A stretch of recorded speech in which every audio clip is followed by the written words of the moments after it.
రామా సుధాంబుధి ధామా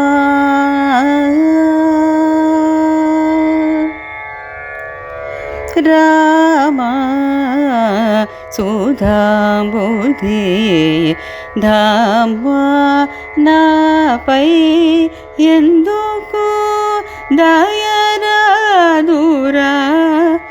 ఓ రామా సుధాంబుధి ధామా వేమరు వినయముతో వివరించిన నాదు విన్నపము వినవేమిరా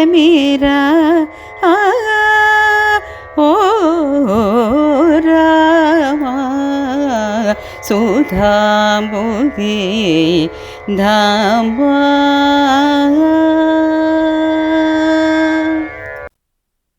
శ్రీ శ్రవణం ఛానల్కి శ్రోతలందరికీ కూడాను మరొకసారి స్వాగతం. ఈరోజు మనం విన్న ఈ కీర్తన రామదాసు కీర్తన సావేరి రాగంలో అనురాధ ఎంతో చక్కగా పాడి మనకి వినిపించారు ఎప్పట్లాగానే. ఈరోజు యోగవాసిష్టంలో ఈ కర్కటి రాక్షసికి సమాధానం చెప్పిన మంత్రిని చూసిన కర్కటి ఆశ్చర్యపోతూ రాజుని దీనికి నువ్వేమంటావయ్యా అనగానే ఆయన ఇలా అనడం మొదలుపెట్టారు. రాక్షసి, నీ చిత్తం చిత్పదార్థాన్ని ఆశ్రయించుకుని ఉంది. జాగృత్తు స్వప్న సుషుప్తి అనే 3 అవస్థలు దాటి ఉంటూనే ఆ 3 అవస్థల్లోనూ అనుగతంగా ఉండేది, అలా ఉంటూనే వాటికి సాక్షిగా ఉండేది అయిన పదార్థాన్ని తురీయము అంటారు. అదే చిత్పదార్థము. ఏ చిత్తము ఇలాంటి చిత్పదార్థాన్ని ఆశ్రయించుకుని ఉంటుందో అలాంటి చిత్తము అనేక రకాల సంకల్పాలను విడిచిపెట్టేస్తుంది. అలాంటి చిత్తం కొంచెం సంకోచం చెందితే సత్వము అసత్వము అంటే ఉండుట లేకపోవుట, భావము అభావము, కనిపించుట కనబడకపోవట, ఇలాంటి అంచులు 2 ఏర్పడతాయి. అదే సృష్టి అన్నమాట.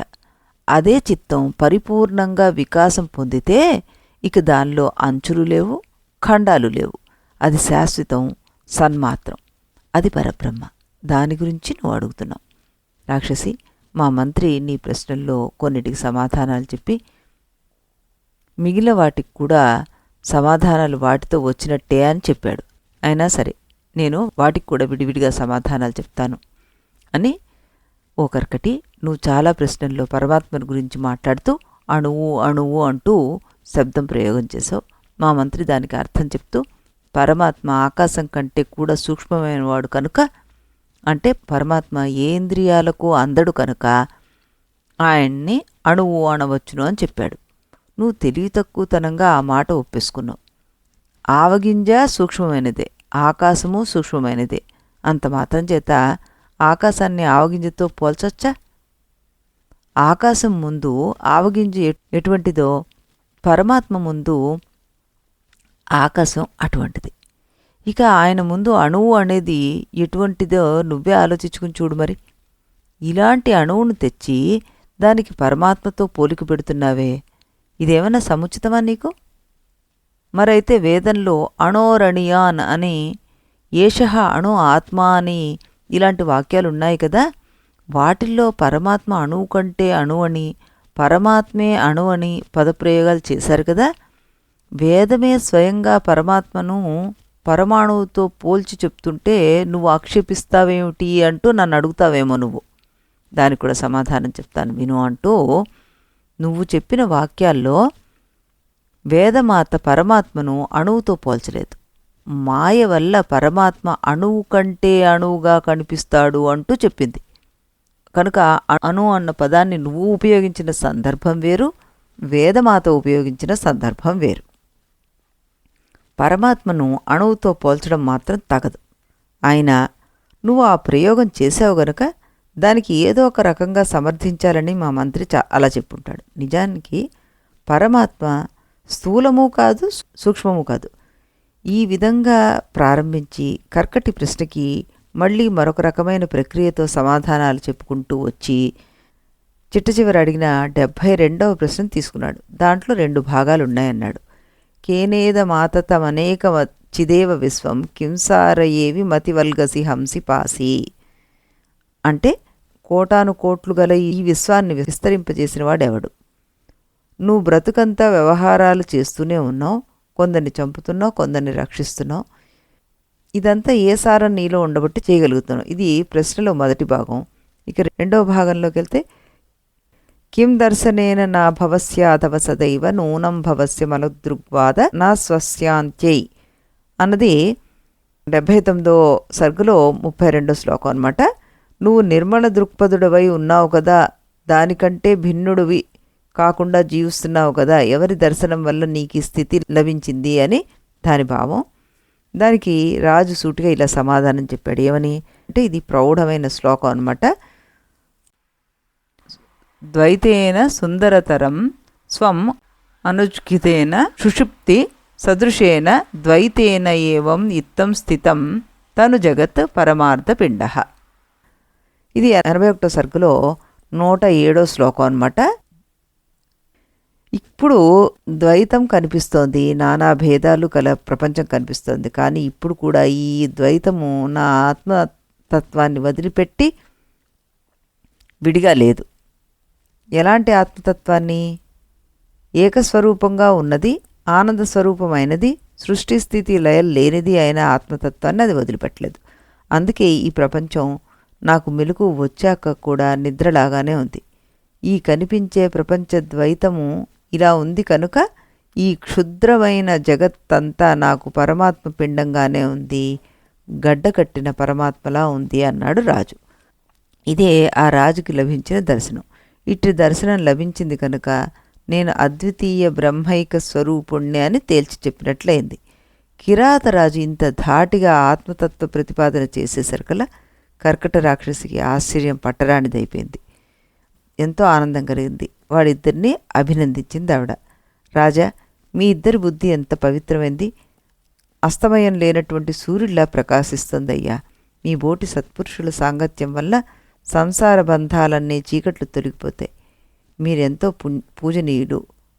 మీకు 2 వరాలు ఇవ్వదలుచుకున్నాను, కోరుకోండి అనేసింది. దానికి వెంటనే రాజు ఇలా అడిగాడు. రాక్షసి, మా ప్రాంతాల్లో ఈ మధ్య విషూచిక వ్యాధి బాగా వ్యాపించింది. చాలామంది జనం మరణిస్తున్నారు. ఎవరైనా సత్పురుషులు కనిపిస్తారేమో, ఆ వ్యాధి నివారణకు మంత్రోపదేశం ఎవరైనా చేస్తారేమో అని నేను అన్వేషిస్తూ ఇటు అటు తిరుగుతున్నాను. ఇప్పుడు ఆ వ్యాధి స్వరూపిణివి నువ్వే దొరికావు. అగ్నులై పొరపాట్లు చేసేవాళ్ళని పొట్టన పెట్టుకోవడం నీ పని, అదుపు లేకుండా పెచ్చు పెరిగిపోయే నీ బోటి వాళ్లకు అంకుశం వేయడం నా పని.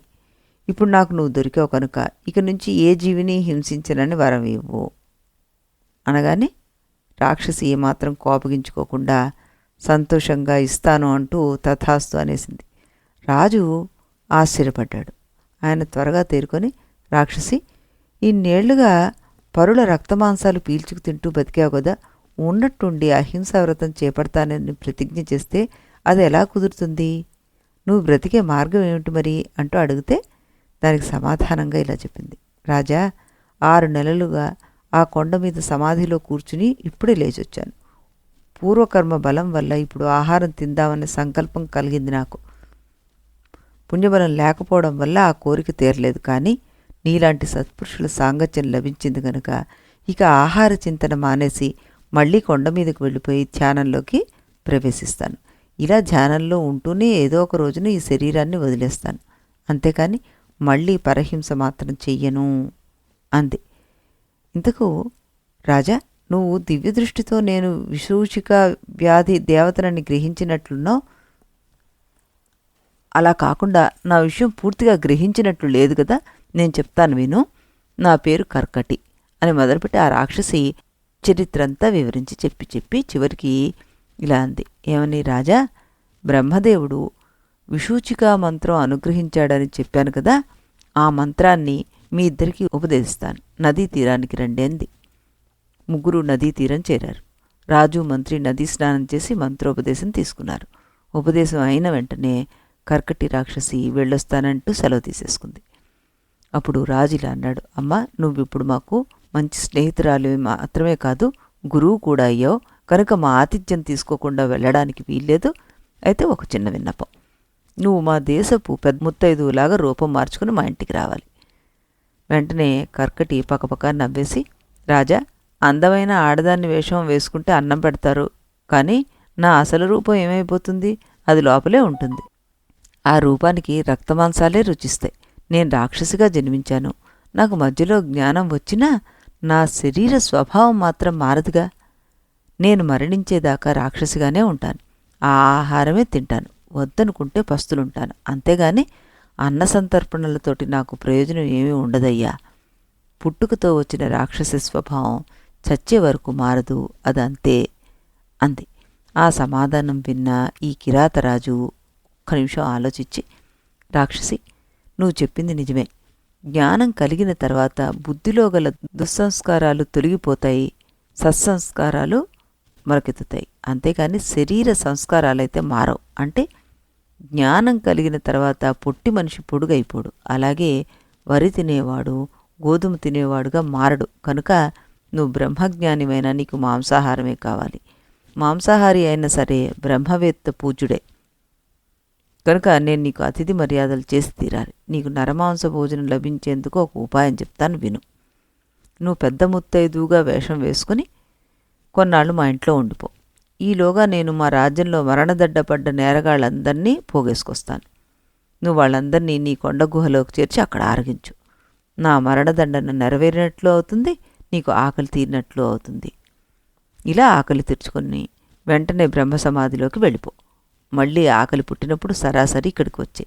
మరణశిక్ష పడ్డ వాళ్ళందరినీ ఉరి తీయకుండా నీకోసం అట్టే పెడతాను. అలాంటి వాళ్ళని చంపుకు తింటే పాపమేమీ ఉండదు. నువ్వు నిష్పాపంగా నరమాంసభక్షణ చెయ్యొచ్చు అన్నాడు.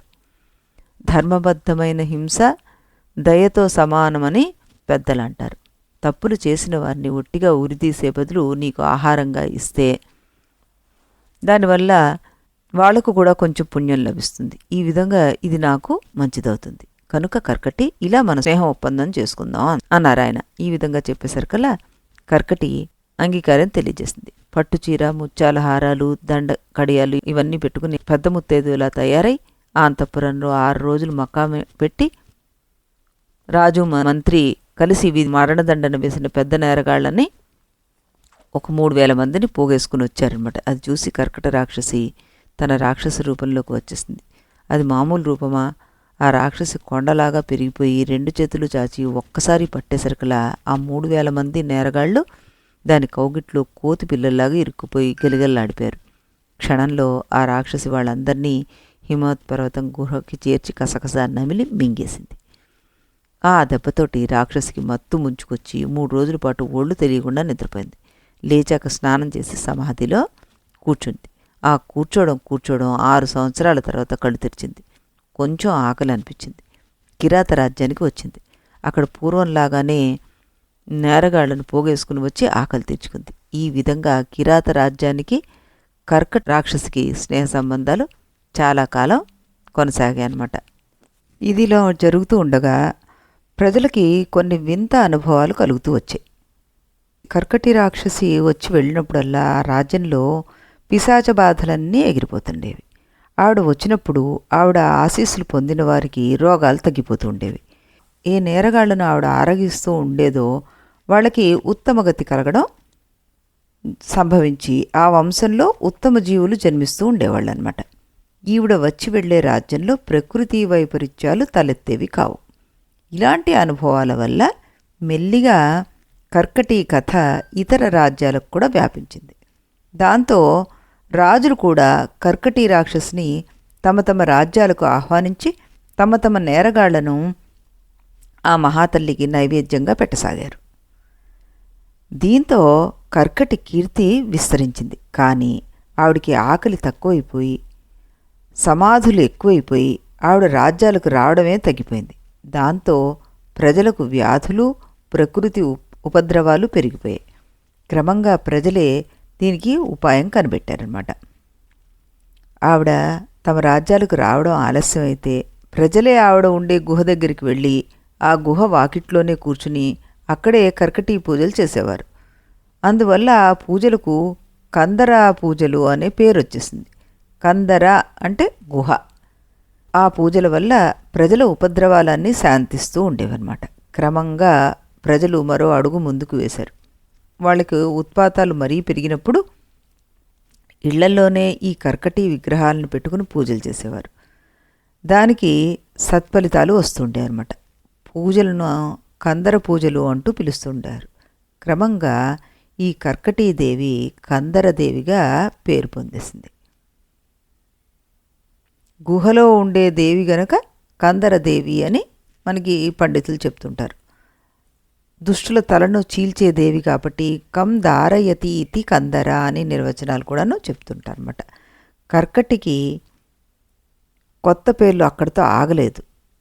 కొందరు ఆవిడ్ని మంగళాదేవి అన్నారు. మంగళాన్ని కలిగిస్తుంది కాబట్టి ఆవిడ్ని మంగళాదేవి అంటూ పిలిచారు. మరికొందరు ఆవిడ్ని అమంగళాదేవి అన్నారు. ఆమె పాపుల్ని హింసిస్తూ ఉంటుంది కనుక హింస అమంగళం కనుక ఆ పేరు పెట్టారు. క్రమంగా ఏ గ్రామాల్లో ఈ కందరాదేవి పూజలు జరగడం లేదో ఆ గ్రామంలో ప్రజలకు పీడలు పెరిగిపోతున్నాయనే వార్త 4 వైపులా వ్యాపించిపోయింది. దాంతో ఊరూరా కందరాదేవి దేవాలయాలు వెలిసిపోయాయి.